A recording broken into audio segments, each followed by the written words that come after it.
ونصلي على رسوله الكريم أما بعد فأعوذ بالله من الشيطان الرجيم بسم الله الرحمن الرحيم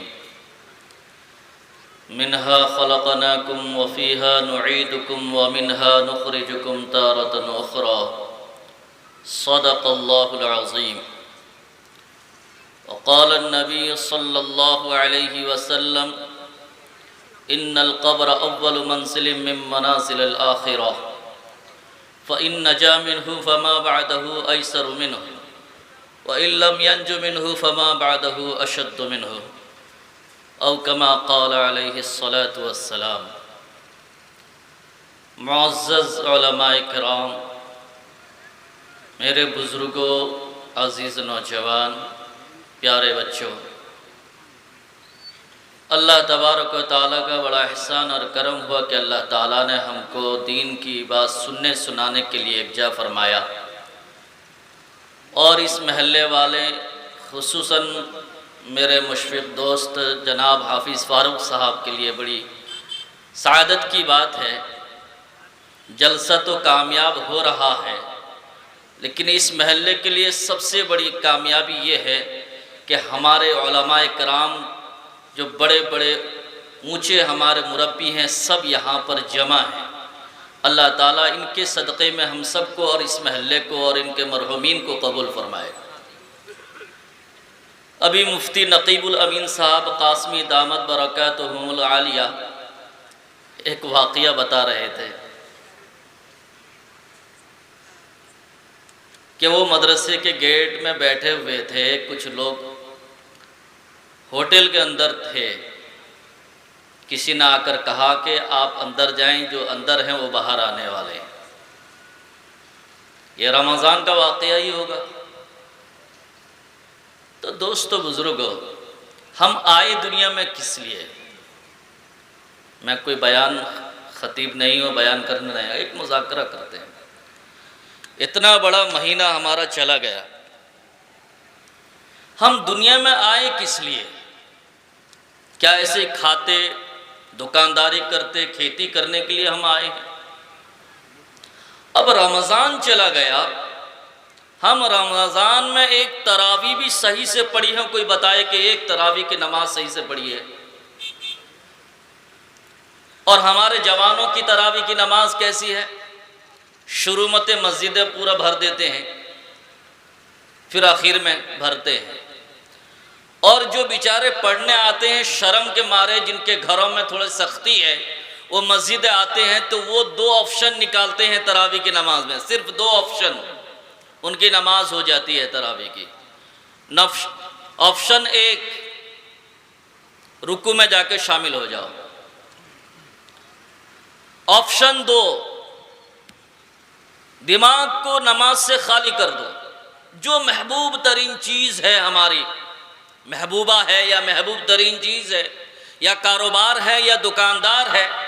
ایک واقعہ مجھے یاد آیا کہ امام کو غلطی ہوئی، مقتدیوں کو اعتراض ہوا کہ بھائی کسی نے کہا کہ 3 رکعت نماز ہوئی، کسی نے کہا کہ نہیں پوری 4 نماز ہوئی۔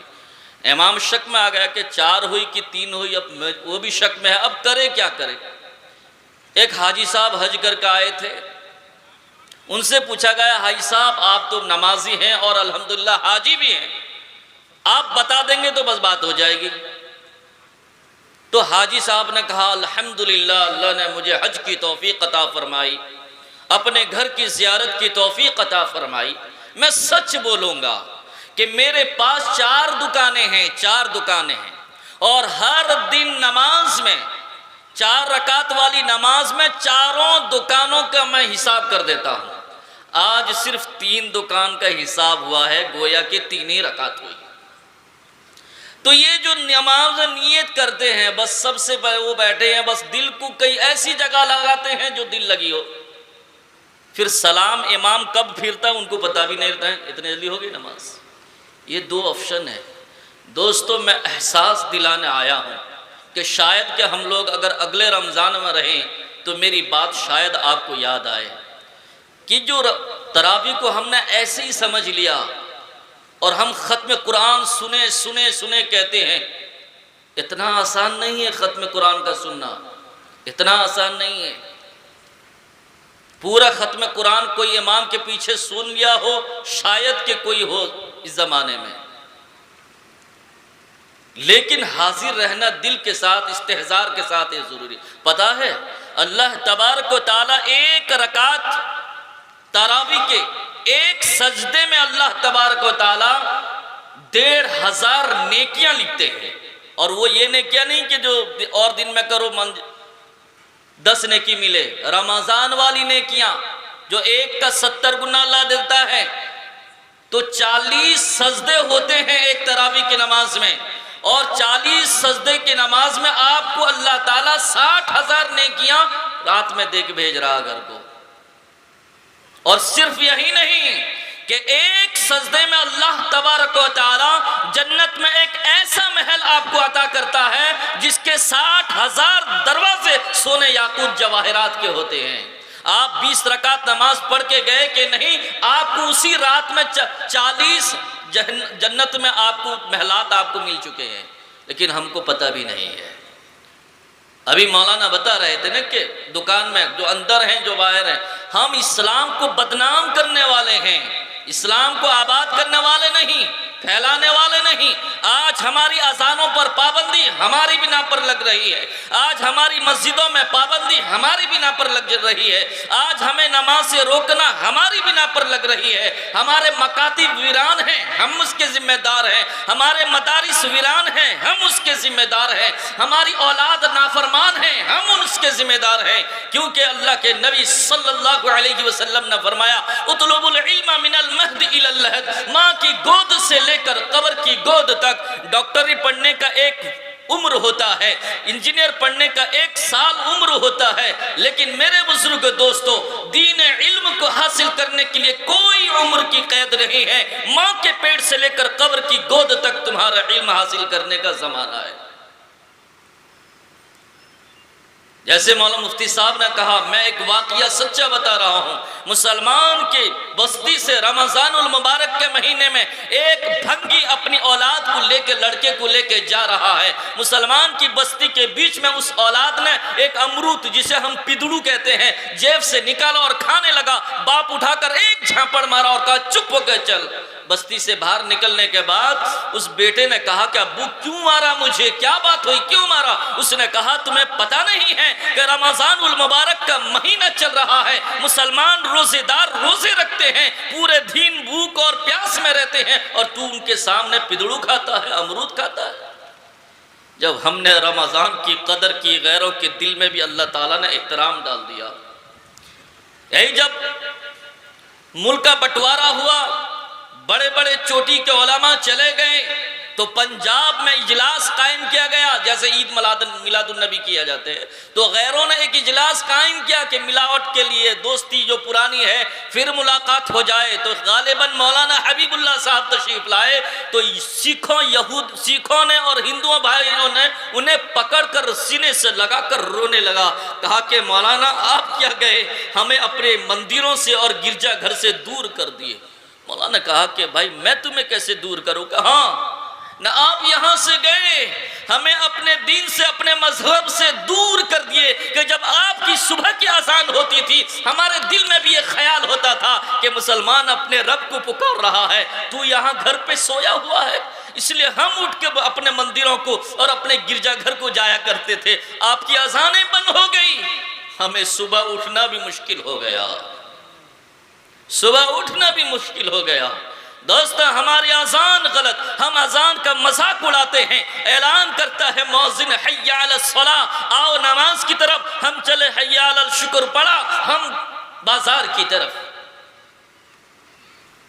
آؤ نماز، آؤ کامیابی یہاں، آؤ حی علی الفلاح یہاں کامیابی ہے۔ ہم کہتے ہیں نہیں، دکان میں کامیابی ہے، کھیتی میں کامیابی ہے، گلہ کاٹنے میں کامیابی ہے۔ آپ جب ہم خود مذاق اذان کا اڑانے لگے تو بتاؤ پابندی نہیں لگے گی تو کیا لگے گی؟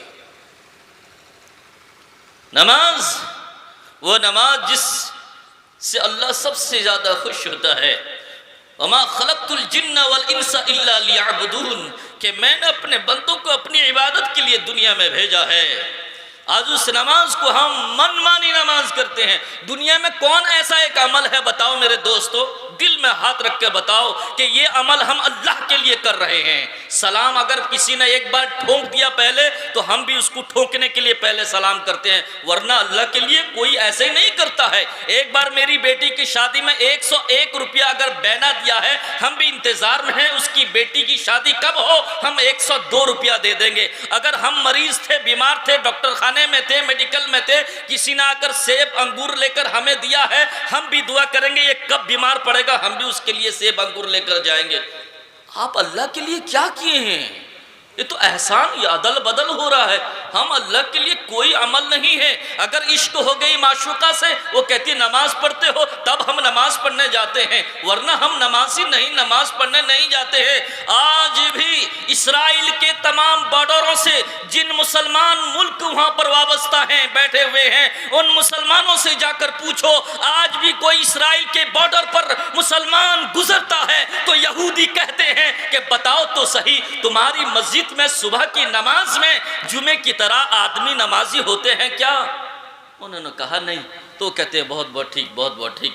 کیا بات ہے، کیوں، کیا اس طرح کیوں پوچھ رہے ہو؟ وہ یہ کہتے ہیں کہ ہماری کتابوں میں لکھا ہے کہ جس دن جمعے کی طرح مسلمان اپنی مسجد کو صبح میں بھر دیں گے، وہ اس وقت ہم مٹ جائیں گے اور ان کا دنیا میں کوئی مقابلہ کر نہیں سکتا، کر نہیں سکتا۔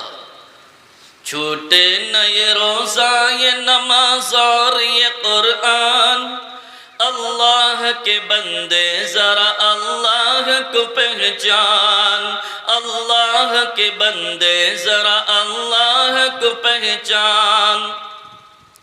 ہر آن صد دنیا میں صدا ایک سی حالت نہیں رہتی، عزت نہیں رہتی، کبھی دولت نہیں رہتی، دنیا میں صدا ایک سی حالت نہیں رہتی، عزت نہیں رہتی، کبھی دولت نہیں رہتی، جو تھوڑی سی طاقت پہ تو اترا رہا نادان۔ چھوٹے نہ یہ روزہ، یہ نماز اور یہ قرآن، اللہ کے بندے ذرا اللہ کو پہچان۔ تو میرے بزرگ دوستو، یہی مکاتب کے ایک شیخ، جس مکاتب میں مولانا حافظ فاروق صاحب ایک چھوٹا سا مکتب لے کے چل رہے ہیں، ہم کیا سمجھتے ہیں یہ علی با تاسا پڑھا رہے ہیں، کیا پڑھا؟ اللہ اکبر۔ رمضان کے روزے کے بارے میں بھی ایسا سنا گیا کہ ہمارے گھر میں کیا کھانے کو ہے نہیں، ہم روزہ رکھنے جائیں گے، بھوکے رہنے جائیں گے۔ اللہ دوستو، اس بات کو اگر پہاڑ پر رکھ دی جائے نا، پہاڑ ریزہ ریزہ ہو جائے گی۔ اتنی بڑی بات ہم نے کہہ دی، اتنی بڑی بات ہم نے، کیا کر رہے ہیں ہم یہ سمجھیں جو مکتب کے مولوی ہیں نا، آ کر بلا دیں، قرآن خوانی کر کے 200 روپیہ دے دیں گے، ہمارے باپ کو جنت مل جائے گی۔ جنت اتنا سستا، اتنی سستی جنت ہے ہماری کہ 200 مولوی کے جیب میں ڈال دو اور جنت، پوری زندگی تباہی مچا لو، پوری زندگی بے نمازی ہو جاؤ، پوری زندگی روزہ چھوڑ دو، 200 مولوی کے جیب میں ڈال دو جنت، اتنی سستی جنت۔ ہم مذاق کر رہے ہیں اپنے ساتھ۔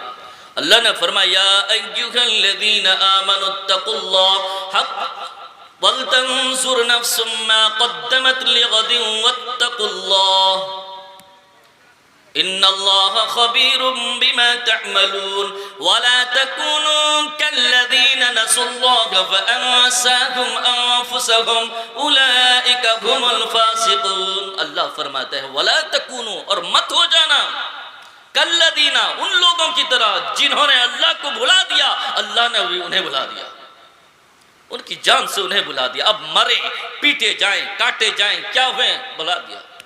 تو ان کی طرح ایک شیخ نے بھی کہا اپنے بچوں کو، کبھی وہ لے کے نہیں جاتے، بچوں کو قبرستان لے کر گئے، شیخ آئے ہیں، لوگوں نے چھوڑ دیا، میت کو اتارنے کے لیے خود قبر میں اترے. بس یہی بات واقعہ کہہ کر ختم کرتا ہوں. قبر میں اترے اور جب مٹی ڈالنے سے قبل میت کو لٹایا گیا، انہوں نے کہا کہ میرے بچوں کو سامنے لاؤ، مدرسے کے بچوں کو، اسٹوڈنٹ کو سامنے لاؤ.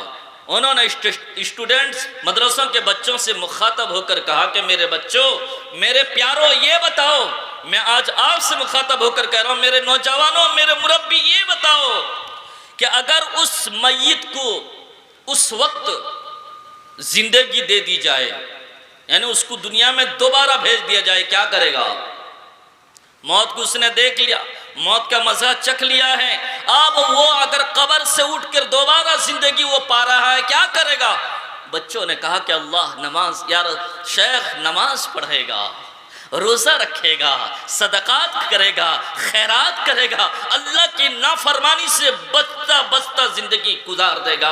انہوں نے کہا کہ میرے بچوں، مگر افسوس کی بات ہے، اسے وہ دوبارہ زندگی نہیں ملے گی، لیکن حقیقت کی بات یہ ہے کہ تمہیں یہ موقع دوبارہ مل رہا ہے کہ تم قبرستان سے واپس جا رہے ہو. وہ تو نہیں جا رہا ہے، تم واپس جا رہے ہو. میرے بزرگ دوستو، قبر کی تیاری کر لو. جس روزے کو ہم نے پان کھا کر تھوک میں ڈال دیا، پھینک دیا، وہ روزہ تمہارے قبر میں عذاب کو روکنے کے لیے ڈھال بنے گا. جس روزے کو ہم نے بھوک کو مٹانے کے لیے یا بھوک کو برداشت نہ کرنے کے لیے پکھال بھات اور سوکھے کی چٹنی کے ساتھ ہم نے پیس دیا، وہ روزہ حشر میں تمہارا ڈھال، جہنم میں ڈھال بنے گا. اللہ تعالی ہم سب کو سننے سے زیادہ عمل کی توفیق عطا فرمائے. نہ بنگلہ کام آئے گا، نہ کوٹھا کام آئے گا، نہ سونا کام آئے گا، نہ پیسہ کام آئے گا، نہ بنگلہ کام آئے گا، نہ سونا کام آئے گا. قیامت میں محمد کا وسیلہ کام آئے گا. نبی کے نام سے قلب و جگر پر نور کر لو سب، نبی کے نام سے قلب و جگر پر نور کر لو سب. اندھیری قبر میں آقا کا جلوہ کام آئے گا، اندھیری قبر میں آقا کا جلوہ کام آئے گا. وما علینا الا البلاغ. جزاک اللہ خیرہ. اب انتظار. اگر ویڈیو اچھی لگی تو لائک کریں اور تمام دوستوں کو شیئر کریں.